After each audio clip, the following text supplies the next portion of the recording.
Bon, voilà, bandeko, banana nzambe,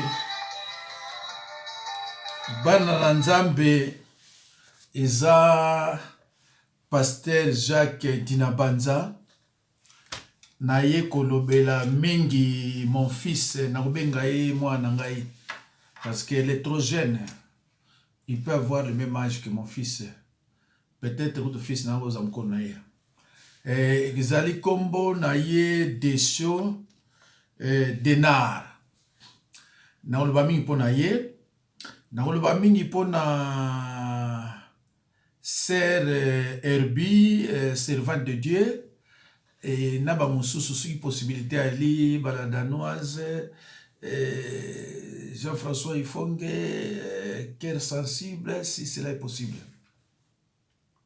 Bandeko soki naye koloba lelo nayebi nani Desio Denarte, mais ba fidèle na ngai misato basali témoignage malamu mpo na ye, batindelinga ba vidéo lobi ezaki à partir de 22h ba 3h du matin. Balobi papa aza malamu afinga bato te ye. Ngabi oh afinga bato te, afinga bato te. Ngai bon likambo te na kotala ye. Tango natali ye afingi. Ngabi oh. Mais pourtant 3 de mes fidèles au balanda maté ya pandanga babi ya finga bato te. Bon, il est jeune, sans chaud, peut-être est touché yamabe. Alors, bandeko, avato banda, ngaza mosala nzambe, to tangana liloba. C'est vrai que na kati na bino bolinga vraiment mingi liloba te. Mais tous obligés au tangana liloba. Parce que tant na moni ba intervenant, bato baza ko intervenir, bazako benga nani deso soki na bité boli bisanga na bi mais biso ba pasteur to sala musala pamba Satan zo gagner terrain mais on continue à gagner te. Allo bandeko tokotanga na mes chers frères et sœurs dans le Seigneur, Jésus-Christ nous parle de l'amour fraternel. Les mots désignent l'amour de ceux qui sont unis au sein de la fraternité chrétienne. La Bible dit dans 1 Pierre 3, 8, « Enfin, soyez tous animés de mêmes pensées et de mêmes sentiments, pleins d'amour fraternel, de compassion, d'humilité. » Balobi plein d'amour fraternel. Pona kosukisa bozalaka na motema moko, boyokanaka pe bolinganaka lokola bandeko. Bozalaka bato ya boboto pe botikaka lofundo na kati na bino. Amen. Bandeko, c'est vrai, Satan alingi kokwesa bato bakota na nouvelle la na ndenge malamu te. Namoni bato ba péché, namoni nane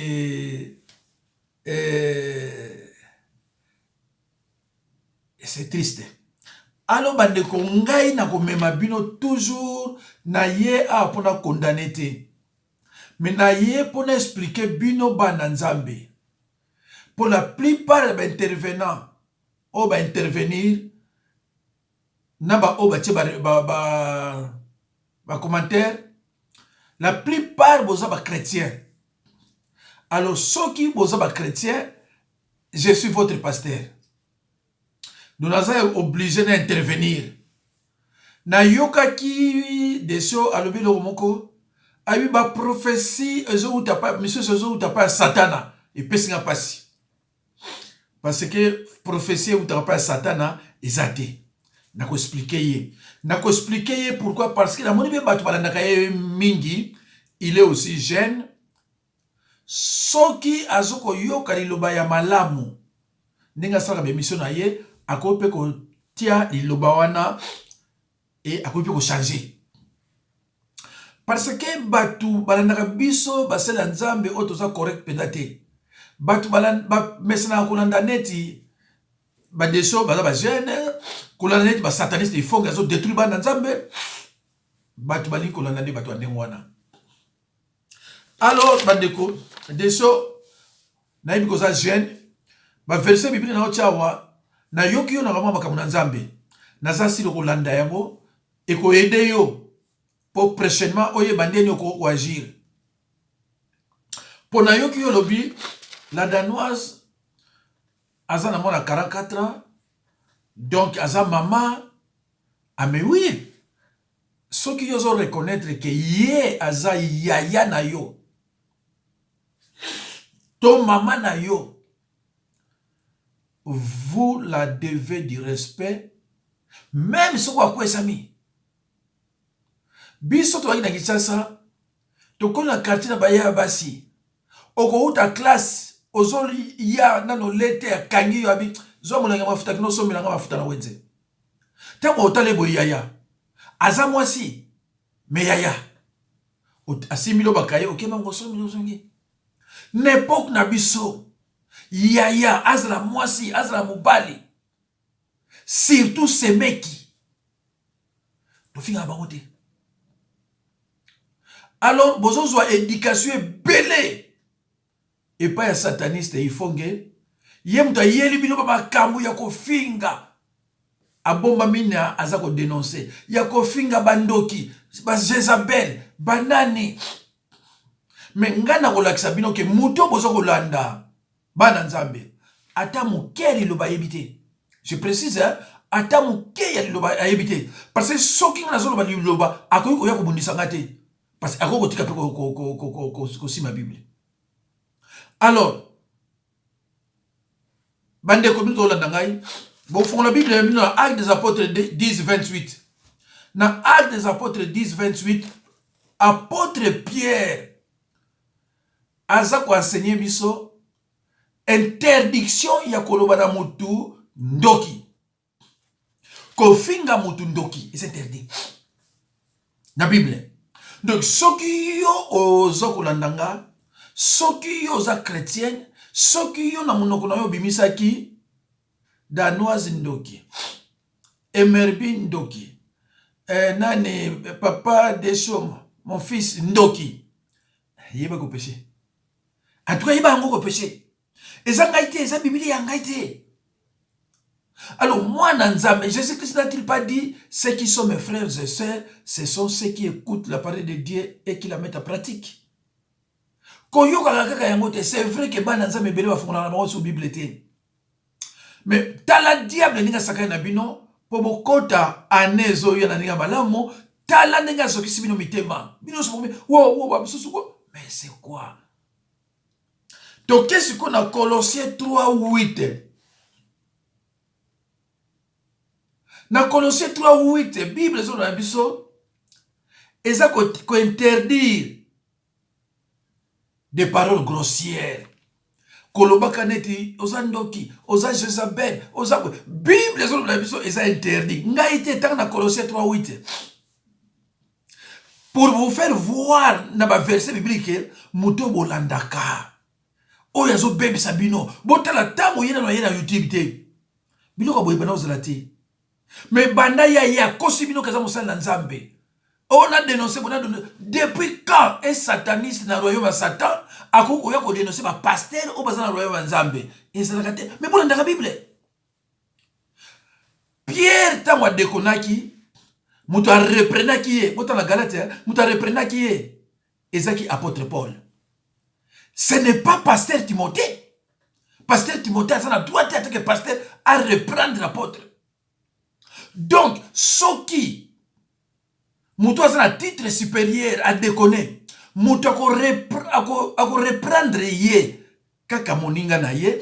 To oazana titre moko supérieur selon la Bible. Ce n'est pas un frère. Mouto a répondre non. C'est pour cela ce qu'on a problème na pasteur.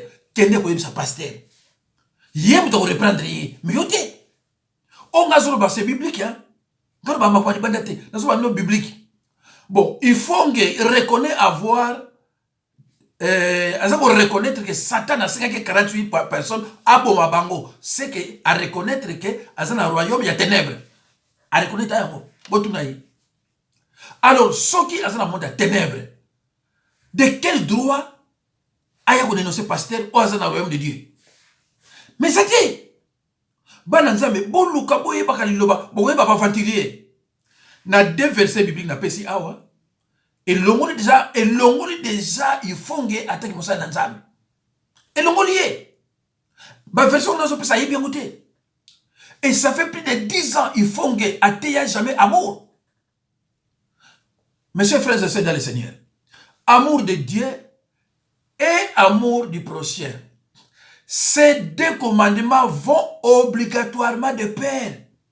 Celui qui aime Dieu le manifeste en servant son prochain.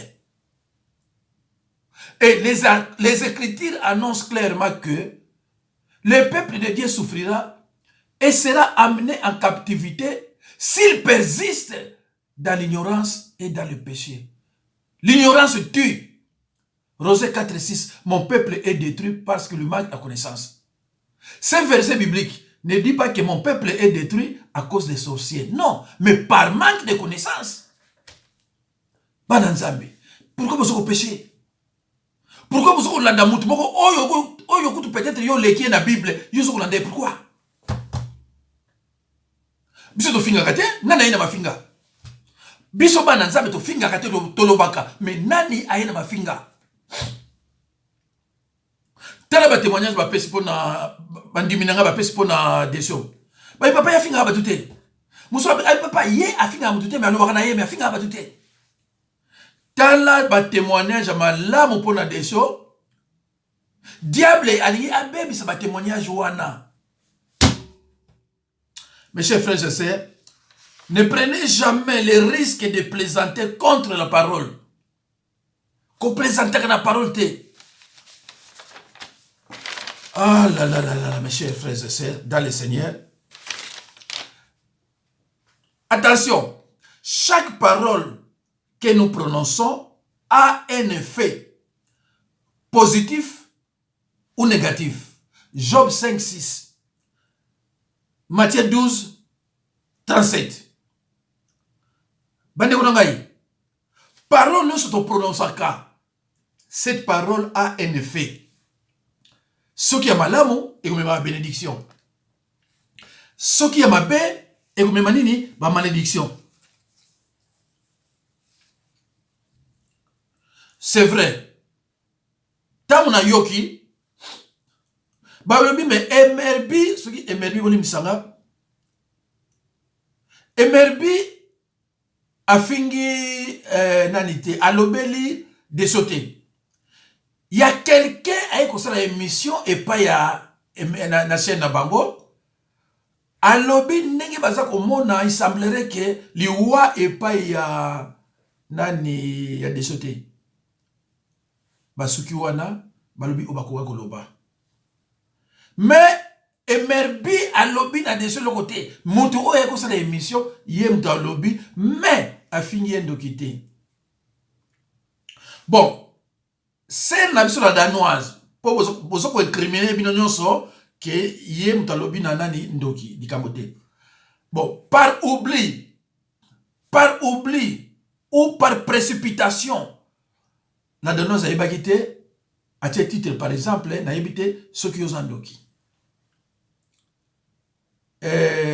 Nani deso ngaza musala nzambe ezala yo ezala danoise ndoki azana ite ezala yo ezala danoise ndoki azana ite mais attaque mobali c'est vrai que aux jeunes hein, c'est dans ce point on appelle c'est vrai qu'aux jeunes il fallait benga yana yo azana ndeko na moi c'est ozala bandeko ba c'est yo okoko zwa mwasi na mobali te biso to bota bobo yo zo ko bota tala so na mwana mwasi na ndako ozape na mwana mobali na ndako tala ba raisonnement ba mikolo bazo na biso nyonso mwasi atonga mboka te tangu ba papa bazo la kinzonzi omona olobi na basi bokende kuna azaya na yo fallait bengaye. Ah, grande sœur, mais pour nous salinga boy. La danoise. Azana ba facilité au sein pardon sur Salimabe. Hein? Dans ce côté il a été. Mais azana ba facilité il y a kosenga pardon sur Salimabe. Mais n'est pas venimé likambo oyo, likambo ezalaki ya muke, tala ne munene.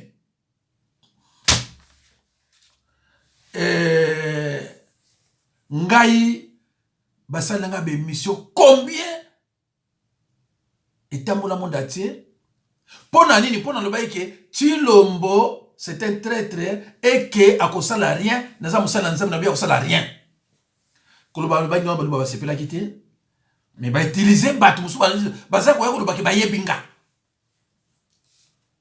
Mais je n'ai pas réagi sur le champ. Mettons on a mon question de cadeau na réagir. Mettons on a réagir pour la gravité, mais na remarqué que blessé qui bateau yo na stay ba comme na bango. Alors tant on a fait conscience na ngelo non non attaque musala nzambe to mwana nzambe blessé ka bateau te. Na be bango sur la limbisi bango. Mais tant on a limbisi bango, danoise était la première pour pouvoir répondre ngake ngapena limbisa ye.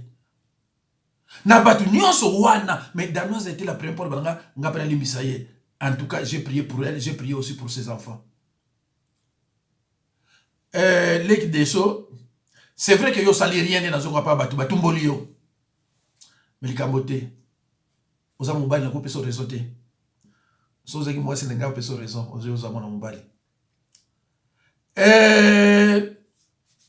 Bible bien sur Galates 6:1. Soko moni muntu to batu to serona herbi alobai na onde ko bien ser nani danoise Luka esprit de douceur. Pour nous la moli lubanza besoin me pa na yo. Tanga na Galates 6:1. Galates 6:1 et ko faire comprendre yo bakamebele. Mais na ba o ba péché. Bible le bien sur le nombre 32:23. Si vous péchez contre l'Éternel, votre péché vous retrouvera. Au péché na Kinshasa, au kimimbango ye na poto kaniske péché netikele na Kinshasa te, péché na kolanda yo ezani tisonzo. Mais eza konkite et kope kolongo nango a confessé vos péchés suivis de repentance sincère. Bande ko ngai ba fidèle na ba sepela. Ngai nakangaki église na 2014. Na inspiration nzambe. Na lobino, lukula batu bazo féliciter nga na yiko teya, na zana don ya guérison, na zana don ya boye, na zana don boye, na préféraki na ba combat na zaki nango, na koma pasteur missionnaire. Et banda na komi pasteur missionnaire, na zako aider batu belé, Allemagne, États-Unis, partout, na zako bima, na zako tambola. Et na moni yango, eza bien. Et finalement, confinement est yé. Et c'est que l'église peut être kangamanano. Ah, nabi oui, vraiment nzamba ba inangai. Tilelo bandeko, maladie yesu grave. Ba obazana ba tembe ba keba. L'église bo fanana, to fanana. Bo kota na ba mateya ezali en ligne. Nga nazo ba bino bandimi nga baza ko sepela makasi ya. So nazo carton moko yale na action ba cadeau ese bandiko ya. Pourquoi ba cadeau ezoko ya? Parce que ba moni ba yaki pa nga ndenge nini siko ba komi ndenge nini. Alors na lingina loba lisusu boye toujours nani frère Deso. Il y a une différence entre prophétie venant de Dieu et la divination du diable. Oye utaka pa Satan na ba benga ngo prophétie. Oye utaka pa Satan na ba benga ngo divination. Soko tangi na kumana soko tangi na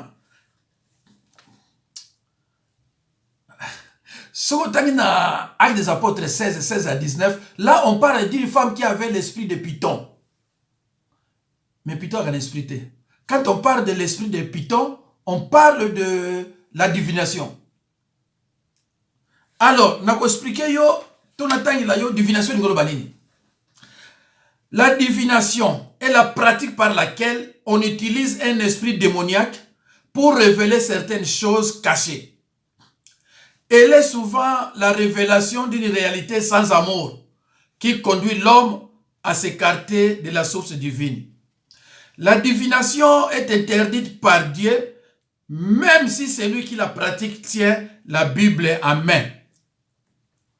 Deutéronome 18, 10. Actes des apôtres 16, 16 à 19. Nga nasukaka na lekaka 33 minutes te. Ya na peso oyo nyonso vraiment kolanda yo pona na bape pona batu mususu. To qu'est-ce qu'on a prophétie? Yoka siko différence entre divination na prophétie. Prophétie, c'est un don de révélation de Dieu qui pousse les hommes à se tourner vers lui. 1 Corinthiens 12, 3. 1 Corinthiens 12, 22, 25. Elle édifie l'église. 1 Corinthiens 14, 4. Elle parle aux hommes, c'est-à-dire aux croyants. Les édifie, les exhorte et les console. 1 Corinthiens 14, 3. La suite kawana ko ke musikate, oza Bible okotanga yango. Alors, nani na pesa bino exemple ya prophétie. Bokotanga na Habakkuk 2 à 4. Bokomona kuna elobinini. Premier exemple ya prophétie, prophétie est attaquée. Prophétie est attaquée. Ce qui est prophétie bas, il faut dire que salam. Na pesa exemple ya liboso, Jéricho na Josué 6 26. Jéricho ezalaki maudit na Josué. Balobi oyoyo akoya kotonga yango. Mwana na liboso akokufa, oyami yasuka pe akokufa. Toke na 1 Roi 16 verset 34. La malédiction se réalise environ 500 ans après. Neko, ce qui prophétie est lié. Prophétie wana eko se concrétiser même après 5 ans, même après 10 ans. Ce que ça nzambe. Kolobate ke ndenge nini ba profiter pendant ngai na sali 2 ans nazo kufa te. Mon fils, prophétie ekendeke mosika. Tala awawa. Malédiction ezalaki ekangami na likolo eye kokita environ 500 ans na ba génération innocente. Deko, c'est pour cela qu'au sala kamabete, le mal que tu fais aux autres te rattrapera un jour. Ce qui est rattrapé yote et qu'on rattrape ba koko na yo, ba verset biblique ali, mais ça attendez. Sala ka bola munde konanga yi. Soko péché senga bolimbisi. Réconciliez-vous s'il vous plaît. N'a pas sinon deuxième exemple. Dans 1 Roi 21, 14, Jézabel a commandité la mort de Naboth.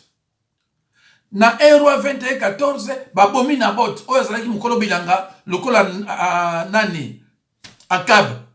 Asengaki ye, bapesa yango, aboyaki. Alors, Jézabel, la puissance na ye, albifa abomaye, abomiye, na 1 Roi 21, 14. Na 1 Roi 21, 20 à 24, prophétie à quoi? Et pas ya Eli. Nzambe alobi, yebisa Jézabel, ako kufa na ndenge mabe, bako liya ye na bamboa. Tozalaki na 1 Roi 21, 20, 24. Toke na 2 rois, c'est-à-dire après combien d'années? 2 rois 9, 30 à 37. Jéhi, azalaki général d'armée. Jéhi a pris ordre de boire à Jézabel. Boire à Jézabel, Jézabel a koufi.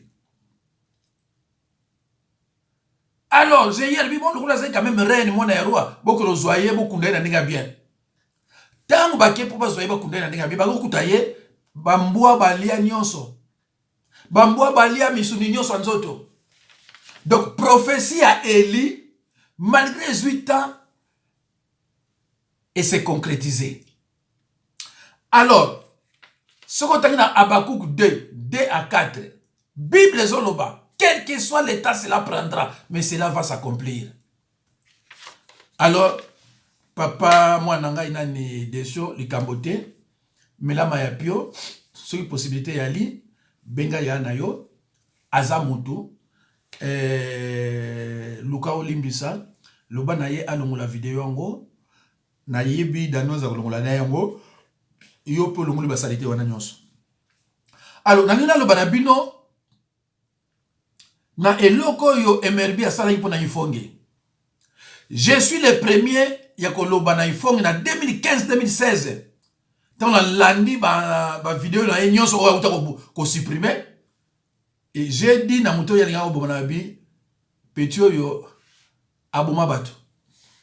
Tant na yoki o nyonso ya lobby ki ba 48 personnes à répondre que ah mais c'est belé ori aboya mais c'est belé akwa ko boya été parce que a beteki concert sata tinda ki bato kuma ki plein azoki mbongo wana aliaki alukula aliaki yango moya boya susu ezate yango na bozo mona niongo atika nango ayesi koyo na réseaux sociaux il prêche que la haine s'il vous plaît après chaque kaka haine ozandoki oza boye moloto boye kinkandi toujours olobi tout kaka haine yango wana MRB alobaki na ye soki ozana bolingo te ozana nzambe te nzambe azali nzambe ya haine te nzambe azali nzambe ya amour bande kunangai un des fruits de l'esprit qui confirme la présence du Saint-Esprit chez un enfant de Dieu, c'est l'amour. On est enfant de Dieu par les signes d'amour. On est serviteur de Dieu par les signes d'amour. L'amour ne fait rien de malhonnête. L'amour pardonne et l'amour esquisse tout. 1 Corinthiens 13, 4 à 7. 1 Corinthiens 13, 13. Comment yonde kunanga okolandaka mutu moko musala na yekaka soko sali sa vidéo 99 ya kofinga ya kozwa problème na batu yo na ndako na yo ba parents na yo ba pesa yo éducation malamu ozoko yo kozwa ba éducation pa ya mutu moko sataniste azana royaume à ténèbres. Mais c'est quoi ça? Mais c'est quoi? Pourquoi plus de 10 ans après ça jamais amour? C'est le même côté. Pourquoi azana orgueil? Mais parce qu'il est toujours là-bas. Yé mutaye libino wakamu oyo soit disant ya ko bo dénoncer auto fingaka auto ça mais c'est lui. Na yebite quel sensible na yebite mais na ça ko reconnaître moi si moko benganga pona mutu moko kufaka peut-être sur immeuble ba soki ndenge nini alors na lekisaka ngo une femme très gentille na yebite soki za yé ou bien na so confondre soki za yé na bengaka même yé. Mais Batindelinga Nzembo na ye, il confirme que cette dame MRB, c'est une sorcière. Nakosenga na ye, ce qui vraiment nazasi la yokaka, alongo na basalita nde mwana, koninga ko zwa responsabilité wana te parce que ozo commettre o ba bengi ba péché de participation. Péché de participation, ils en ont des gens 10, 11. Des gens 10, 11. Parce que moi, on a MRB. A fini yote, hein. Alubino peut le roter. La danoise paie. Quel sensible. Yé paie alubino le roter. Mais yo salinze mbopo nani mtatumbolio. Hein, ma fille. Yo salinze mbopo nani mtatumbolio. Likamusure za yote. Lobby. Moi, je suis déçu. Je suis pas la réconciliation à MRB ou bien à la danoise. Mais si vous avez un qui, si vous avez un oui, peut-être c'est peut-être pour la relation vous avez mais quand même, tant que vous avez un tout ça, ma fille, Eza Penza, elle est au moins 5 côtés. Donc, ce qui est possibilité d'aller réconcilier vous. Na moni muso abengi na kati mbala mona ngisu ko continent na moni muso abengi alobi mais MRB a traité na makamuna ya kobota parce que tisi kona abotité bande kona ngai na Exode 20 9e commandement ezoloba tu ne porteras pas de faux témoignages contre ton prochain otanga la Bible ko bande ko mais MRB wana azana mwana mke Kobota kobota na ye. Et en plus, kobota te, ils a péché te. Kobala pété, ils a péché te. Soko bali, ils a péché te. Soko bali na ils a péché te. Soko po boti te, ils a péché te. Mais tout ça, la prophétesse Marie, ndeko ya Aaron à Moïse. Ti a kufa. Abalate, abotate, n'a pas exemple belé. Donc, Kolingate oya kolobelo komoko boye. Olibo conseiller des choses, bozo ko venime makambu asilika alo makama ndenge na ndenge bandeko na ngai. Bozo la na bitidi ya koboma moto. Moi mes fidèles, je précise, moi mes fidèles, basi komportaka ndenge wana te. Parce que ba yokaka oyo ba bengi mateya. Ngai na pesa ka mateya te pona yo o sepela.